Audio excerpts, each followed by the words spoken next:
Joining us now here on the John Fredericks Radio Network, Congressman Morgan Griffith, representing the 9th District of Virginia. He's from Salem, and that is the southwest Virginia area down through Virginia Tech and Radford and parts of Roanoke and all that good stuff. A huge district that he represents. Congressman Griffith, great to have you with us, sir. Great to be with you. Hope you're doing well this morning. Never better, sir. Never better. Thank you for asking. Let's get right to Trump's letter yesterday sent to Pelosi by his White House counsel saying, yeah, we're done. Thank you very much, but no, we're done cooperating with your so-called inquiry, which is nothing more than a political charade. Go ahead and have a vote and have a hearing. And if a majority of the House members vote for an official impeachment hearing, then we'll be happy to cooperate. That's what they told me offline. You saw the letter. Your reaction? Well, I think you're absolutely right, and I think the president's right not to pay attention to an inquiry that doesn't have the support of the House. I mean, this is an impeachment inquiry created by a handful of Democrats, but principally by Speaker Pelosi by just, waving her hand. That's not the way it works in a republic based on democratic principles. There's supposed to be a vote. It's not written in the Constitution. The Democrats are right about that. But every time we've had an impeachment inquiry before, it's an extraordinary measure to impeach a president. And every time before, there's been at least a vote to have an inquiry. Not an impeachment vote, but an inquiry vote. And, now they want to pretend they have the same powers that they would have had they gotten the entire House to vote on it. And the bottom line is, what does Nancy Pelosi have to hide? Well, you and I believe, or at least I do, that she doesn't have the votes on the floor for an impeachment inquiry, and that's why they won't bring it to the floor. And even if they could get the votes, they know that it probably puts anywhere from 10 to 40 of their members at risk of losing their seats next year, because the American people think this impeachment inquiry is just another one of the let's cry wolf and try to scare people away from the policies of President Trump. President Trump is making a huge positive difference in American economy and the American courts, et cetera, and they don't like it. And so they're going to do anything they can to bring him down, even if it's a fake impeachment inquiry that's only done by basically one person, the Speaker. And it's a shame. Well, they know they're going to lose in 2020. They don't have any issues to run on other than impeachment and hearings and inquiries and witch hunts. They have tied the country up. But look, the bottom line is this. Have the vote. And I think this is why the president now has boxed Pelosi in. If you think you have the votes, we want to participate in a hearing. They didn't say they wouldn't. They said an inquiry is a joke. It's a comedy show, and it's basically done for political reasons. If you have the votes for the House to have a hearing, have your vote, and then we'll certainly participate in it. Of course, what that means is, Congressman, and you as a former lawyer might be on one of the committees that are part of the team. Could happen. You're going to call and subpoena witnesses. Right now, the Republicans have no power to get a rebuttal witness, get a witness, subpoena anybody. They have zero power, so there's no due process. Basic rights that any American are guaranteed are stripped of the president under this circumstance. So they can't subpoena anybody. The Republicans, the ranking members are neutered, right? Yeah, and that's right. And they don't want us to present the other side. They don't want us bringing in witnesses. And I'll tell you, one of the first things I would do is I'd bring in former Vice President Joe Biden, not to attack his position, but just to ask him if he thinks it's wrong for the President of the United States or a high-ranking official to use American power to ask another country to do something. Because if he says it is wrong, then he's admitted his culpability in the eyes of the Democrats. If he says it's not wrong, he exonerates President Trump. Right. That's right. There it is. See, that's why you're a lawyer. You bring Biden in. I mean, you just nailed it. Biden's in a box also, Because if he says what I did was fine, then what the president did was fine. If he says, well, what the president did was not fine, then what he did was not fine. I mean, they both did the difference though with Biden is his quid pro Joe, I'm going to call it, Congressman Griffith, was 6 hours. He said, I'm getting on a plane in 6 hours. I have $1.1 billion in taxpayer guaranteed loans for you. Got a check. I'm getting on a plane in 6 hours. I want the prosecutor out or I'm going to go home. Have a nice day. Pick one. That's what he said. He bragged about it, right?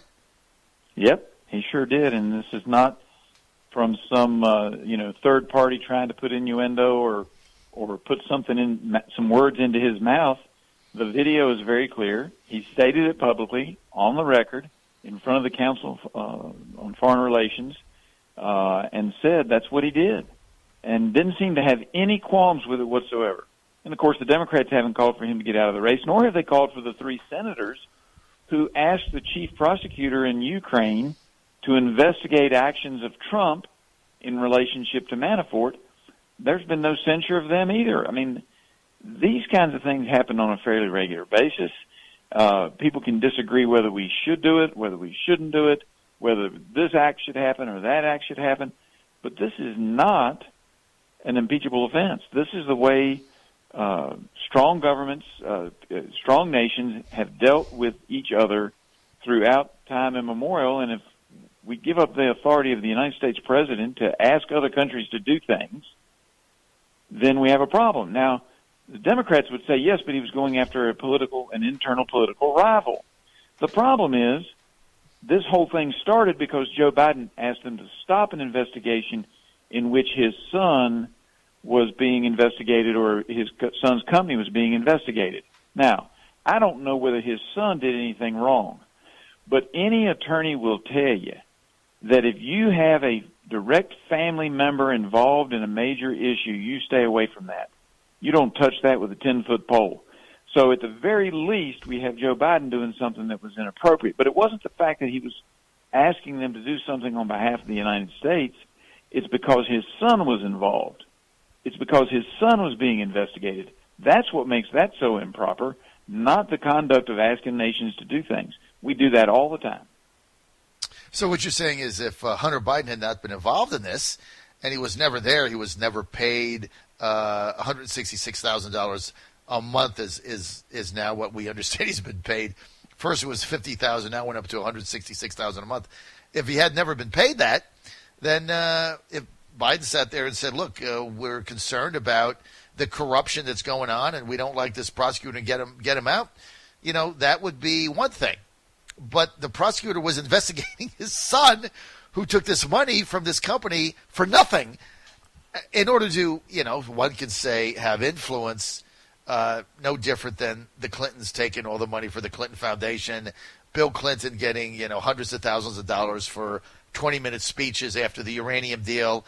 I mean, this is all hard to prove quid pro quo, but the reality is Biden should not have intervened on the behalf of his son, and that's what happened. So that's what they're afraid of. That's what happened, and then in the next administration, I think it was appropriate. Not only was it not wrong, I think it was appropriate. I would have chosen different words, but I think it was appropriate for the next administration to say, you should do whatever investigation you want to do in regard to Joe Biden's son.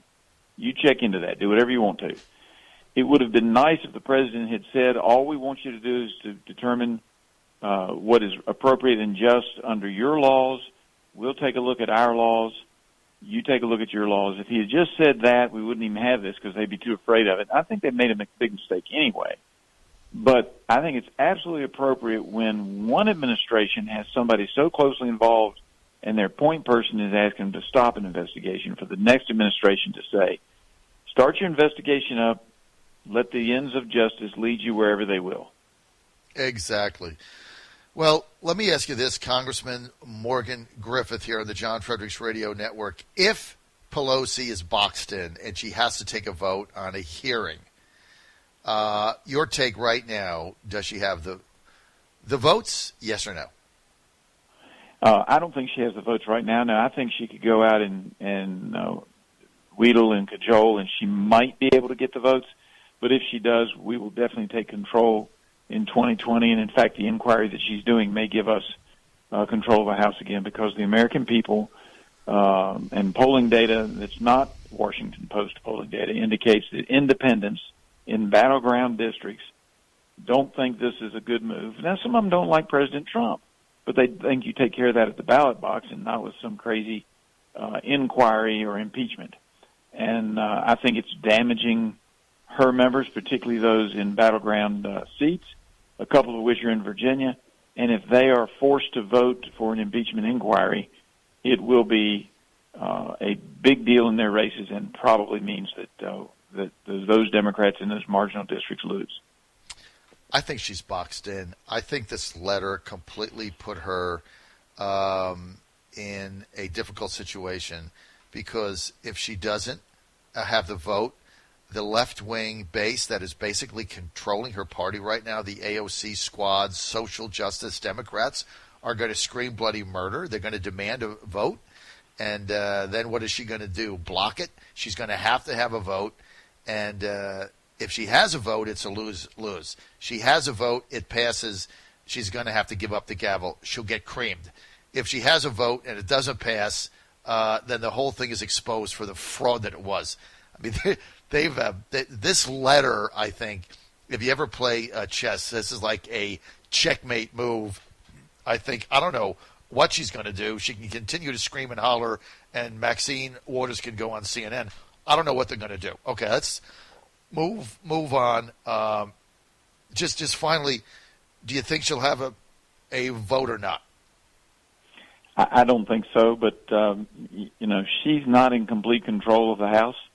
And you're right. She may be forced by the progressive/socialist wing of her party to have a vote, notwithstanding great objections from a large number of her, I won't say moderate, but more moderate members, people who are in districts where they at least have to pretend to be moderate, are going to be absolutely apoplectic. I think she has a vote, and I think it goes down. And then I don't know how they're going to respond to that, but there's a lot of these Democrats that are not going to give up their seat, because that's what it'll be. I can tell you right now, we got 2 in Virginia if Lori and Spanberger vote for this, because it's not going anywhere. If the Republicans can find a decent candidate in the 2nd district, and by the way, if you're part of that recruiting team, right now we don't have one, go find one. Lori is dead. Same thing with Spanberger. That's my prediction. Okay, let's just say we don't have one we're talking about.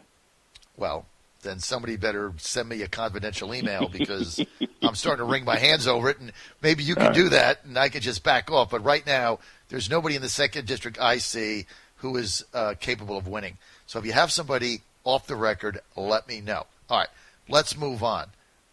Syria. President pulls out, says that he's not going to further engage our troops in combat or policing the area. Tough spot. Turkey's a NATO ally. Everybody says, hey, you have to be nice to your allies. Well, they're an ally. They're part of NATO. The Kurds are not.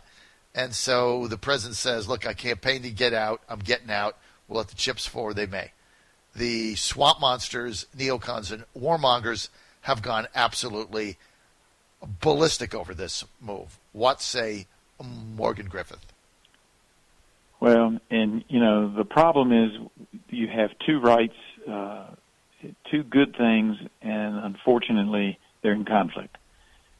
And that is, we want to get our troops out of there. The president's absolutely right. He campaigned on that. On the other side of the coin, everybody believes that Turkey will move into northern Syria. Turkey is a NATO ally. That doesn't necessarily mean we have to agree to every aggressive move they make. And they have a history of hatred towards the Kurds. The Kurds have been our allies and have supported the U.S. in the Middle East for decades, both in Iraq and in Syria against ISIS. The Turks hate the Kurds. There will be a bloodbath if the Turks go into northern Syria. So somehow, and I don't have the answer, John, but somehow the president has to figure out how he can get our troops out and keep the Turks from invading northern Syria. And it's a complicated situation because the Kurds want their own homeland. and they may declare a homeland in northern Syria. They also have the majority of the population in a section of Turkey and in Iraq, and the Turks are absolutely afraid that if that happens, then they will have a civil war in the eastern part of their country. And so, this is not an easy one to sort out, but the president did make a promise to get our troops out. That part of it I don't have a problem with, but we got to figure out a way to protect those Kurds who have been our allies for decades over there. Well, and the other part of this is Erdogan has 2 million Syrian refugees that are non-Kurdish, that he wants to resettle in that area. The Kurds are calling that ethnic cleansing. Not exactly, but I get what they're saying, because he wants to populate the area with these refugees he has. But I can also understand Erdogan's position, which is, look, I've got 2 million refugees sitting just inside the borders of my country that we're feeding and taking care of. They have to move on. They have to get out and go back to Syria. And, of course, he wants to put them there. So, look, this is a very complicated issue, as you said. But I do get where the president is going here. He said he was going to get us out. And so we'll see where the chips fall. He has told the Turks that, in no uncertain term, that, he doesn't want to see the kind of bloodbath that people are predicting. But, Congressman, the Turks have the second biggest army in NATO. People don't realize they have a very powerful military. They're massing large numbers of troops now on the border. There's going to be an offensive. It is going to happen. We'll have to see how it plays out. I want to get to some domestic policies, because this is the other thing that I think is really going to hammer the Democrats in 2020. We're not getting anything done. And one of the issues that I just am beside myself that we can't seem to solve is the surprise billing issue. And I just want to say a couple things right off the bat with this. Number one, there are 13% of Virginians in network that have been hit with a surprise bill. 13% of Virginians in network, 13% of ER visits for people with insurance. And I'm bringing this up because I got hit with this surprise billing not far back, and I got caught in the whole thing, and I couldn't solve it. And so we've also got 2 hospitals rural hospitals that have shut down in Virginia over this. Lee Regional Medical Center in Pennington Gap, Pioneer Community Hospital of Patrick in Stewart, both went under. Rural hospitals having a hard time making it, and now you've got people in Congress, some of your colleagues, that want to get some kind of a rate-setting scheme. Where are you on solving? This is a basic problem that Americans have, the surprise billing. Congress has there's a bill in the Senate by Cassidy. There's a bipartisan bill in the House where a bunch of people have signed on. It's called, I think, Protecting People from Surprise Medical Bills Act. Where are we on this, Congressman? Well, hopefully we'll get a compromise worked out between the House and the Senate. Both bills have some good things and both bills have some bad things, but hopefully we get it worked out. Let me tell you some good news, though, and I know we're getting close to the end of time, but let me tell you some good news. I was in Lee County yesterday, and at 8 o'clock, we cut the ribbon last night. At 8 o'clock this morning, an urgent care center opened up in the old Lee County Hospital building, and it is the first step. We hope that by this time next year, or certainly by the end of 2020, we will have a new Lee County Hospital open. All the money is there. Ballot Health is doing it. The local people came together, the state legislature, and both senators and I have been working on this. We are all just ecstatic, and this will be, I think, the first in the country of the rural hospitals to reopen. Hopefully it will be successful, but everything looks to be on track to get that thing up and fully operational as a hospital by this time next year. But we cut the ribbon yesterday, and they are seeing patients this morning. What is going to be different with the funding? I mean, the rural hospitals are going under because of underfunded Medicaid billing. They can't get that. They have too much indigent care. Now people are trying to get rid of COPN, the Certificate of Public Needs, so private companies can come in and cherry pick the most profitable services. How do you not have the same thing happen to your new hospital that happened to the old one? Well, part of it is the old hospital was engaged in a lot of different things, and part of this network that they're doing, they will do basic hospital things, but they're not going to reach out and try to do other things. And then one of the things that caused Lee to collapse, and there were a number of reasons that it did, but one of the things was that they couldn't keep doctors on staff. They kept losing doctors to other areas. Mm-hmm. That will still be a struggle, but because they're now going to be a part of a bigger network and they think they've got that worked out, they'll be able to have doctors on staff and have some visiting doctors as well. So there's a number of different ways they're working it, but they feel very confident about it. The Ballot Health has invested about $15 million. The community's invested money.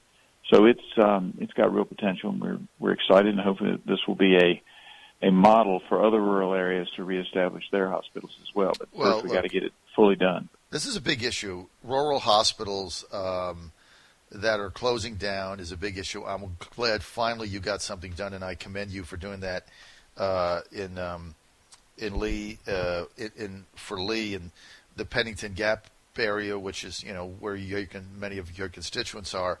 I just want one final thing on the surprise medical billing thing, because I'm all over it. I want to see something done. I'm for arbitration between the insurance companies and the providers to get patients out of it and not have rate setting, which is going to disfavor like your new hospital if they're stuck with setting rates.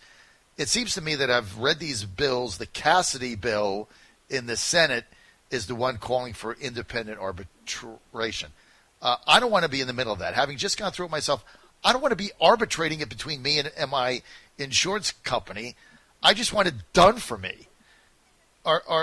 Is that something you're able to back in any of these bills as independent arbitration? I do think that we should have some component of that, and I do think that we should take a look at it. And of course, the big part when you're looking at getting something done in Congress is making sure that you have the votes. So if Cassidy's bill comes over to the House, I certainly will. I have not read it yet in detail. I've heard summaries, but I will certainly read it. And he was a former member of Energy and Commerce Committee, on which I serve, and I know him well, and he's a good man and well thought of. And he thinks through issues, and so has great respect. So I certainly will take a look at it. The key is, will the Democrat leadership even allow us to consider it? And that's going to be an issue. They're far more worried about this impeachment thing than they are surprise billing, drug prices, USMCA.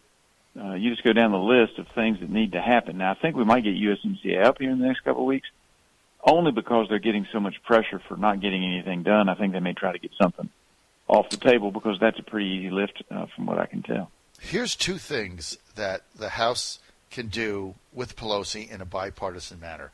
Pass USMCA that will benefit farmers, dairy farmers, regular farmers, timbermen, all kinds of Americans that'll benefit, and pass Cassidy's Stop Surprise Medical Bills Act, which is affecting about now 13% of Americans. I mean, they just get a bill in the mail. They can't pay it. They're already paying their insurance, and they're getting garnished and all this stuff. I mean, I've gotten so many phone calls and texts from people that have experienced this, but yet we're doing nothing because we're tied up in the stupid ruse that the Democrats are doing. I hope, Congressman, you're going to call them accountable for this. We need to get some action on these two issues, sir. Absolutely, and if there is no action, it will be because it has been stopped by the Pelosi team in the House, and the voters should hold her accountable next November by voting for Republicans. We're not perfect, but we certainly don't spend all of our time chasing after ephemeral windmills. All right. Congressman, thanks for being with us. I appreciate the extension of time. Congressman Morgan Griffith, as always, thanks for your time, and thanks for getting that new hospital opened in Lee County, sir. Thank you very much.